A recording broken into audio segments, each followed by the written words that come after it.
ভাল লগা আৰু ভাল পোৱাৰ মাজৰ পাৰ্থক্যৰ দেৱালখন আপুনি বাৰু কেতিয়াবা অতিক্ৰম কৰিছেনে? হয়তো নাই কৰা।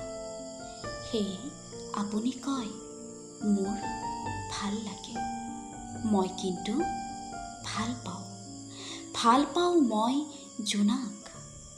স্নিগ্ধ জোনাকৰ ৰূপালী জোনাকীবোৰে যেতিয়া স্পৰ্শ কৰে গছৰ সেউজীবোৰ, থৰ লাগি চাই থাকি ভাল পাওঁ মই।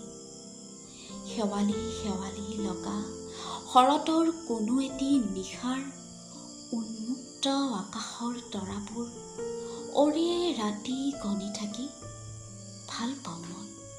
অৱশ্যে অংকত মই আজিও কেঁচা। বাৰে বাৰে আউল লাগে মোৰ হিচাপত। তথাপিও আকৌ আৰম্ভ কৰোঁ প্ৰথমৰ পৰা। 1, 2, 3। তেতিয়াও আপুনি মোক কয়, মোৰ ভাল লাগে।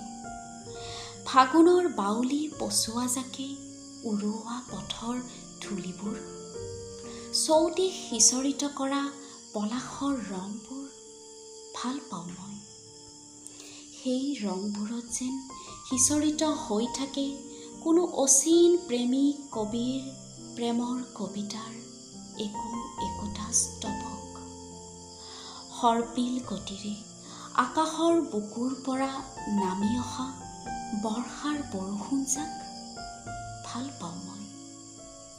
প্ৰতিটোপাল বৰষুণৰ পানীয়ে যেতিয়া মোক স্পৰ্শ কৰে, তেতিয়া মই সৃষ্টি কৰোঁ নিজৰ মাজতেই এখন অক্লান্ত পৃথিৱী। তেতিয়াও আপুনি মোক কয়, মোৰ ভাল লাগে।